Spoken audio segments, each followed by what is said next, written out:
Salam dear students, welcome again. This is Education Afghanistan and I am Mansoor Wahdat, an English teacher there. The English teacher at AZ English and Pashto.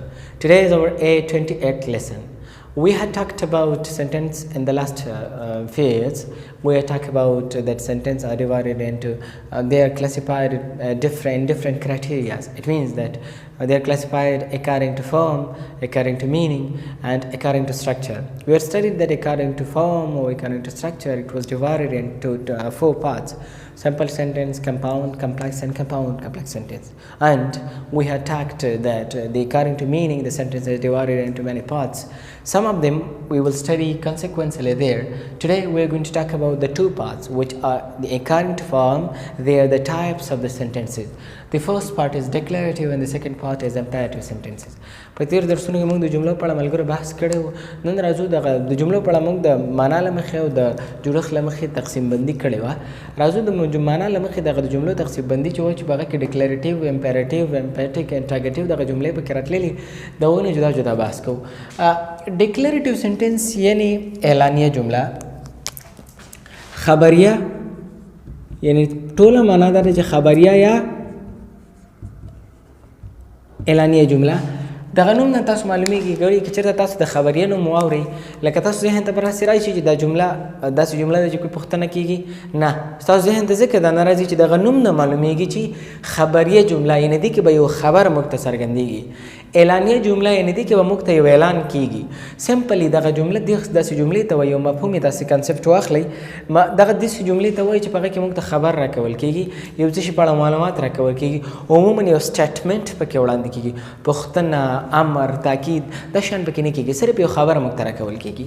تعریف یې داسې کوو چې ډیکلریټیو سنټنسز، اعلانیه جملې یا خبریه جملې are those sentences هغه جملې دي which express a statement or assertion یعنی خبریه جملې هغه جملې دي کوم چې موږ ته یو خبر او یا یو اعلان موږ ته څنګه کوي، څرګندوي. یا سمپلی په دغه سنټنس کې وګورئ، حامد کرزی واز ا پریزیډنټ، حامد کرزی رئیس جمهور و. ګورئ دغه د حامد کرزی ریاست دغه دا چې being the president of حامد کرزی, that is a statement for us, the new information for us. This is kind of information. دا ګورئ یو ډول معلومات دي. موږ ویلو دغه جمله کې موږ ویلي چې په دغه جمله کې معلومات وړاندې کېږي، څرګندونه وړاندې کېږي. ګورئ حامد کرزی واز ا پریزیډنټ، حامد کرزی رئیس جمهور، یو ډول معلومات پکې څرګند شو.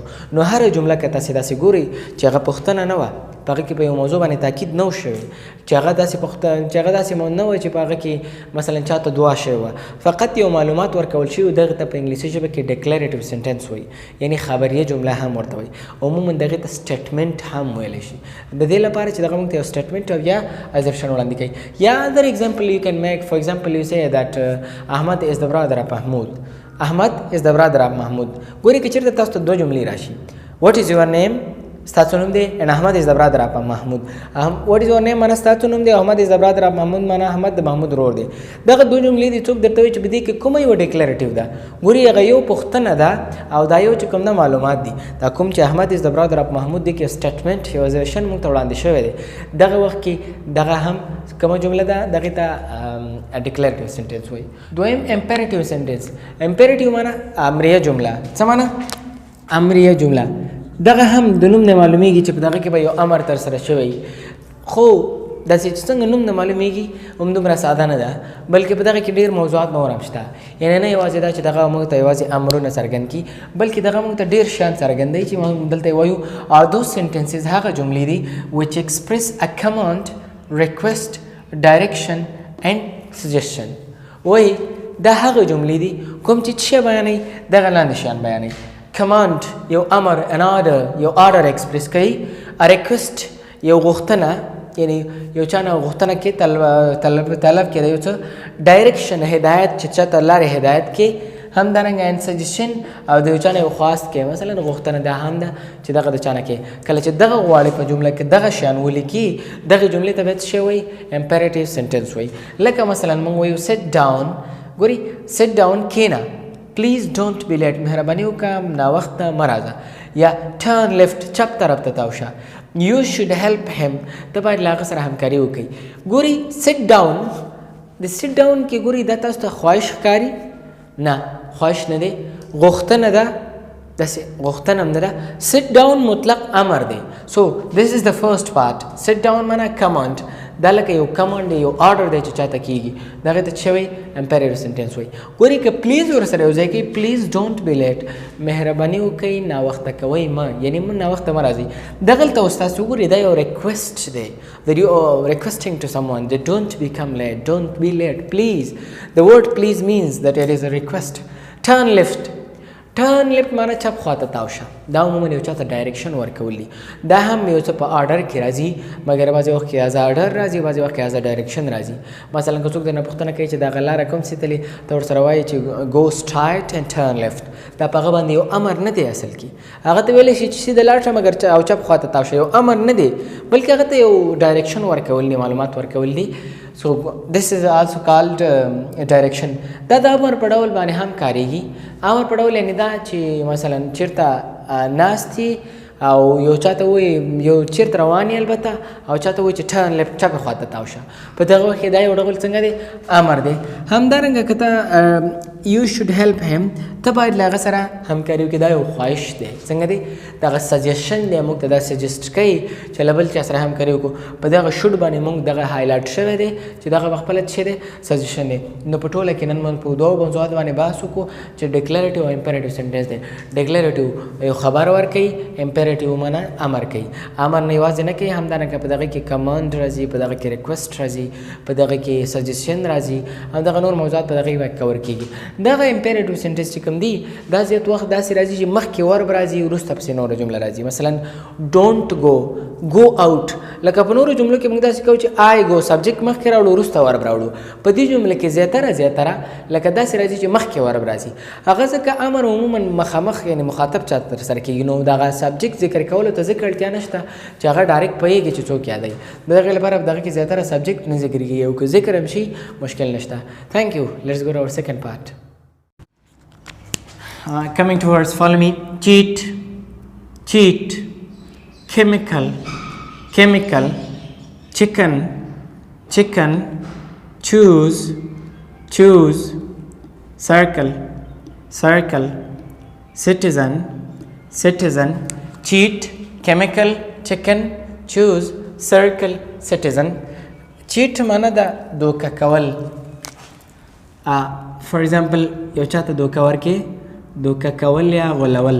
for example احمد cheated his friend and told him lie. احمد خپل ملګري ته دوکه ورکړه او هغه ته څه ویلې؟ دروغ ویلې. for example you say that my father has ordered me and has advised us not to cheat anyone. زموږ پلار یې زموږ والد صاحب موږ ته دا نصیحت او دا لارښوونه کړې چې هېڅ چاته هم دوکه ورنه کړئ. do not cheat، دوکه مه کوئ. chemical معنا د کیمیاوي، څه معنا؟ کیمیاوي. هغه شی چې کیمستري پورې اړه ولري، یعنې داسې د کیمیاوي موادو نه جوړ شي یا هغې پورې اړه ولري، یو ریلیشن ورسره پیدا کړي ته کیمیکل وایي. فور ایگزامپل د کیمیکل ویپن، دغه کیمیاوي کومې وسلې چې دغه ته کیمیکل ویپن وایي. مثلا you can say that I need the chemical material for the laboratory. موږ کیمیاوي موادو ته اړتیا لرو د چې په چې کې لابراتوار کې. چکن ویلی شي چرګوړي ته، churgure. We can say for example that I cook the chicken in the kitchen. لکه دغه chicken په kitchen کې پخېږي. سمه ده؟ ستاسې په نظر kitchen په chicken کې پخېږي یا که chicken په kitchen کې؟ So if you want to say that I want to cook the chicken in the kitchen، غواړم دغه چرګوړي یا چرګ په اشپزخانه کې پوخ کړم. kitchen اشپزخانې ته وایي. choose معنا د انتخابول، choose انتخابول. For example, Allah subhanahu wa ta'ala has showed us two ways, the right, the wrong. Allah موږ ته دوه لارې ښودلې دي، سمه او غلطه.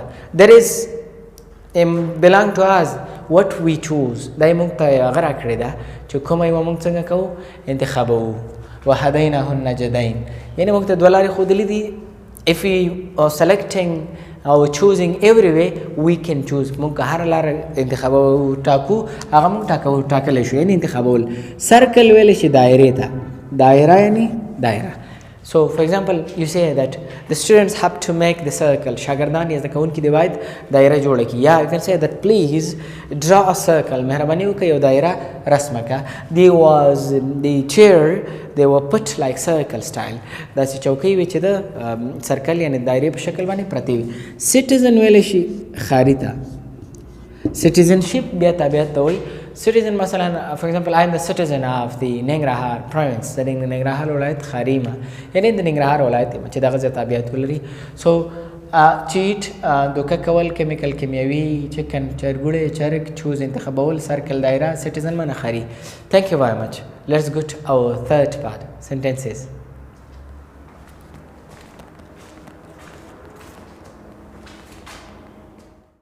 Coming to sentences, follow me.